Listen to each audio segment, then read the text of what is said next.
Kalau birthday kamu, apa bentuk cake yang kamu mau buat? Apa desain cake yang kamu mau buat? Apa dia punya backdrop yang kamu mau buat? Happy birthday kau atau apa kau,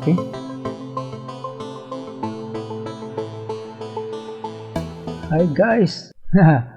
Kita teruskan lagi kita punya pelajaran guys. Kita masih ada di bab 2. Tapi kita sudah berada di sini guys. Nah, perencanaan pengeluaran. Video sebelumnya kita sudah habis yang sini semua ini. Jadi hari ini kita akan cover 2.2. Dia ada 4 sub-topik. Guys, mari kita mulai. Nah, kita di sini guys. Perancangan pengeluaran. Apa itu perancangan pengeluaran? Contohlah kamu katakan buat perancangan birthday kamu lah guys. Kalau birthday kamu, apa bentuk cake yang kamu mau buat? Apa desain cake yang kamu mau buat? Apa dia punya backdrop yang kamu mau buat? Happy birthday kau atau apa kau, Susunan meja dia macam mana, Kedudukan tetamu macam mana, itu ialah perancangan. Perancangan untuk birthday kah, tunang-tunang kah, kawin-kawin kah, itu termasuk semua perancangan itu. Jadi dia berkaitan dengan ini. 2.2 perancangan pengeluaran. Apa yang kita mau keluarkan? Macam mana bentuk dia? Jadi yang pertama ialah reka bentuk pengeluaran. Reka bentuk pengeluaran terbagi kepada berapa? Yang pertama ialah simplification. Kamu nampak dia punya perkataan simple, simply, simple. Simple maksudnya apa? Ringkaskan. Jadi simplification merujuk kepada reka bentuk pengeluaran yang mengurangkan atau menggabungkan dalam pengeluaran produk supaya penghasilan produk menjadi lebih mudah menjimatkan massa. Kalau katakan ada dulu 2 bahagian, sekarang kasih gabung itu 2 bahagian, jadi akan lebih senang. Itulah maksudnya simplification, simple kan? Itulah simplification. Apa tujuan dia? Menjimatkan massa. Yang kedua ialah standardization. Apa itu standard? Standard kau ini tidak standar, contoh begitu Allah standar kau macam mana? Begitu Standar maksudnya ialah piawaian, piawaian, atau panduan, atau macam level, merujuk kepada penyediaan satu piawaian atau satu standar pengeluaran bagi masing-masing produk yang dihasilkan seragam. Contoh, kita ada saksi Andi dulu Nina, katakan kita mau buat cake. Kita mau buat apa itu? Cake lah, kan? Jadi itu cake itu mesti sama bentuk. Dia punya kandungan gula, kemanasan dia apa semua, dia punya kirim apa semua mesti sama. Dia punya minute untuk masak, semua membakar semua mesti sama. Maksud dia quality dia mesti sama, teknik buat dia mesti sama. Inilah standar technical dan prosedur. Macam mana membakar dia berapa menit. Spesifikasi produk, gula dia macam mana tadi. Kalau kaidah ujian, suruh beberapa orang makan, sedap apa tidak? Terlampau terbakar atau tidak? Mungkin sedap kalau jangan terlampau kuat api. Contoh macam itu. Quality produk, gula, garam dia macam mana semua itu. Kan? Standar tempo masa pengeluaran. Berapa lama itu cake itu mesti bakar dalam oven. Berapa lama dia perlu disejukkan. Berapa lama dalam icebox. Sebelum dibeli oleh customer. Jadi dia ada standar-standar. Kalau katakan mesti 2 hari, ikut itu 2 hari. Sudah disediakan sedia dia punya standar. Jadi mudah untuk buat itu produk karena ada sudah standar dia semua. Yang ketiga ialah ini tadi kebaikan, membolehkan masa pengeluaran dapat dijimatkan. Itu modular. Masih ingat modul? Mungkin masa perdana dulu kamu ada modul 1, modul 2 kan. Modul maksudnya ialah 1 modul, 2 modul, 3 modul. Jadi 1 buku. Dalam bentuk modul-modul. Modular dipanggil. Jadi apa itu modular? Membahagikan proses kepada unit-unit kecil. Macam contoh, kalau 1 buku tebal kan dia ada bab-bab. Bab 1, bab 2, bab 3. Atau modul 1, modul 2, modul 3. Dia satu buku besar. Modular punya pengeluaran pun macam ini. Mereka bentuk pengeluaran modular menggabungkan blok pembinaan. 1 modul satu bagian, oke, kemudian ke bagian kedua, yang ketiga, bagian keempat, last dia akan jadi satu produk. Apa tujuan dia? Memastikan proses pengeluaran lebih mudah dipantau. Oke, modul 1, oke, satu orang tukang cek. Modul 2, daripada itu produk kan satu besar, kita tidak tumpuan untuk mau cek dia. Jadi kalau katakan modul-modul, oke, cek modul 1, oke kan tidak? Oke, cek lagi modul 2. Last kalau semua modul, tentunya 5 modul, oke, kasih gabung dia. Jadilah satu produk. Jadi satu reka bentuk pengeluaran. Oke, jadi kita sudah habis 3 reka bentuk pengeluaran. Oke, teruskan. Jenis sisi pengeluaran. Oke. Jenis pengeluaran ini, oke, ini macam saya nampak agak populer dalam periksaan, tapi ini saya cakap begini, tidak semuanya tidak keluar, tidak semuanya tidak keluar lah. Oke, jenis-jenis pengeluaran. Oke, ada 3 ini.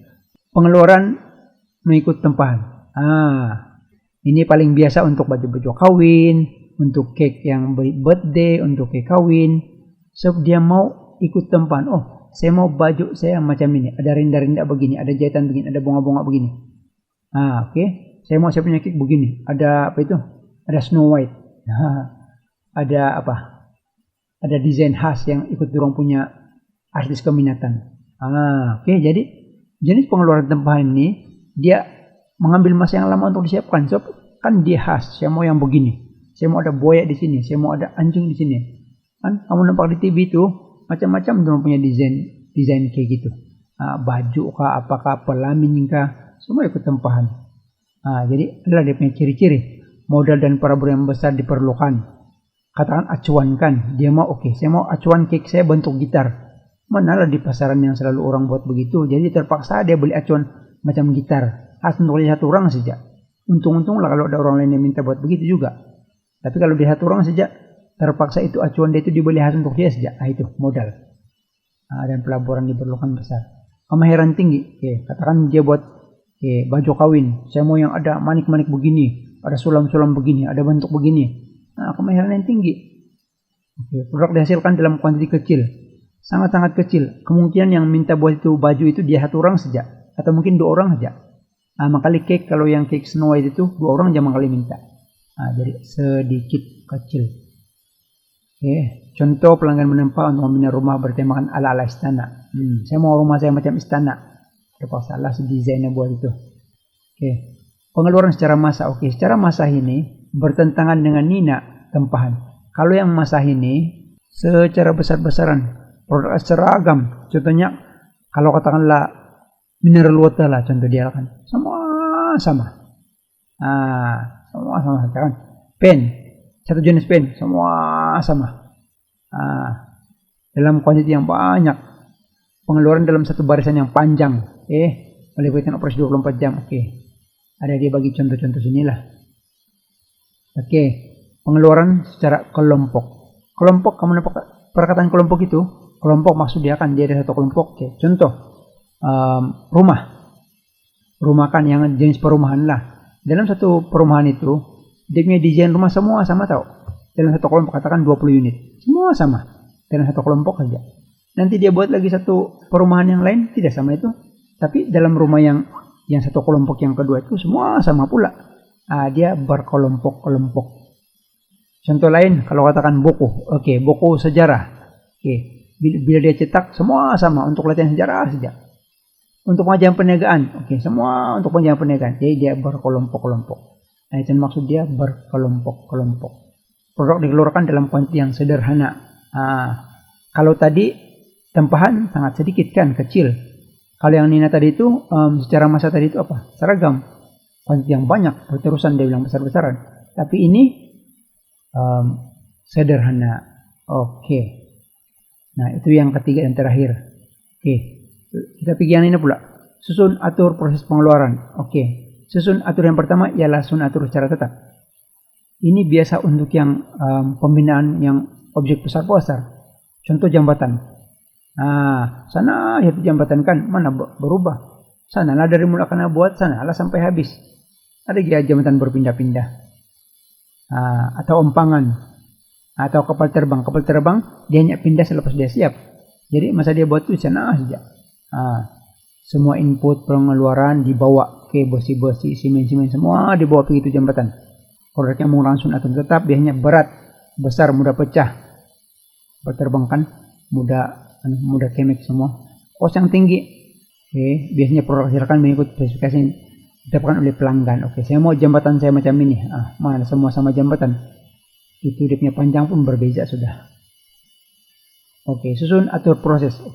Yang sun atur proses ini saya mau kasih anusi kita manina sun atur produk dia hampir sama tahu. Susun atur proses, Nina. Kamu ingat betul ini.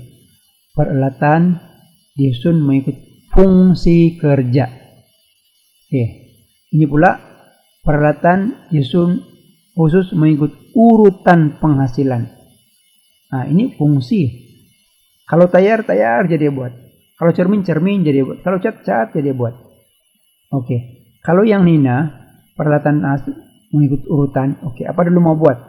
Kalau katakanlah perabot. Apa dulu mau buat? Potong kayu, kasih licin dia, lepas kasih licin, kasih varnish dia, lepas kasih gam dia, lepas kasih cantum jadi begitu. Lihat ini. Ada dia punya contoh-contoh semua sini, ada miripnya contoh semua di sini. Susun atur proses dan susun atur produk. Yang ketiga ialah susun atur seluler. Seluler ini satu pendekatan yang membantu membina berbagai produk dengan hanya menggunakan bahan dan alatan yang sedikit. Macam mana itu? Seluler, bahan dan alatan yang sedikit saja. Semua peralatan dan sistem kerja akan disusun dan urutan dalam urutan yang melalui suatu proses yang menyokong aliran bahan mentah komponen secara lancar. Aliran. Melibatkan produk yang memerlukan banyak komponen. Kepakaran berbeza untuk setiap komponen. Itu ialah seluler. Kita bagian terakhir untuk hari ini, yaitu lokasi kilang. Apa objektif pemilihan lokasi kilang? Mengurangkan kos. Kenapa? Kalau katakan kelapa sawit kan, sebuah ladang kelapa sawit, pasti dia punya kilang mesti dekat-dekat dengan dia lah. Kalau kau batu kilang jauh lagi mau angkat itu minyak dia, sedangkan cukup bagus sudah di kawasan itu kilang, itu ladang. Memaksimumkan keuntungan. Kalau kurang dia punya kos mau angkut, maka keuntungan pun maksimum lah. Kemudian logistik, kemudahan dia di sana mewujudkan harga produk yang lebih kompetitif. Kalau kos kurang, maka harga pun boleh kurangkan. Apa faktor-faktor yang mempengaruhi pemilihan lokasi kilang? Ini selalu keluar ini. Ini macam belum pernah keluar lah. Yang ini objektif, tapi ini pernah. Apa faktor yang pertama? Bekalan tenaga buruh. Katakan kamu punya kilang, kamu buat di kutub utara yang banyak ais. Mana ada buruh di sana? Jadi mesti letak kilang sekurang-kurangnya berhampiran dengan itu. Kawasan yang ada buruh lah, senang mau dapat. Kamu punya kilang di puncak gunung. Mana ada buruh di sana? Adapun mungkin terlampau sedikit. Jadi tenaga buruh merujuk kepada pekerjaan bekerja dalam sebuah perniagaan. Jadi carilah tempat yang senang untuk mendapat itu buruh. Sebab kalau tidak buruh, tidak pekerja, macam mana kilang kamu mau berjalan? Yang kedua, sistem pengangkutan dan logistik. Macam tadi, kalau kamu buat kilang kamu di tempat yang jauh, di atas bukit kah, bergunung gunung kah, tidak pengangkutan, tidak sistem logistik, pelabuhan sama tidak, macam mana kamu angkat punya bahan mentah? Barang siapa pun macam mana mau hantar? Makanya orang mau pergi kerja pun tidak boleh. Jadi sistem pengangkutan, lebuh raya lah, kereta api lah, udara, laut kan, senang untuk mau ekspor import lah. Sistem pengangkutan dan logistik. Yang ketiga, pengguna sasaran. Siapa itu pengguna sasaran? Pelanggan lah. Kalau kamu membuat punya kilang, janganlah terlampau jauh dari customer. Tapi ada juga peraturan tahu, kilang tidak juga boleh letak terlampau dekat dengan itu perumahan. Nanti isu pencemaran. Jadi dia ada zone perindustrian.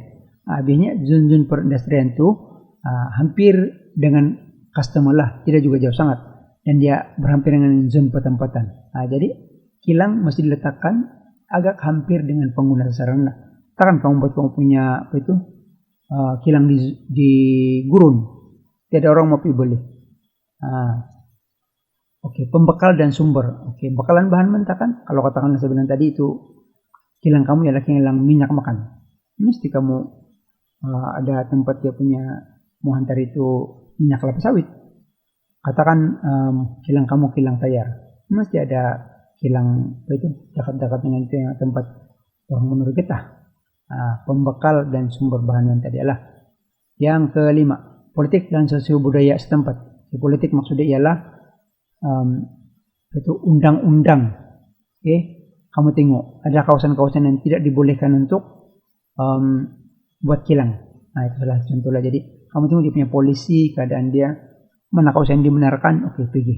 Bukan sembarang-sembarang aja pergi buat kilang. Contohnya tempat servis kereta tidak boleh di kawasan yang akan melepaskan dia punya kan minyak-minyak servis semua itu.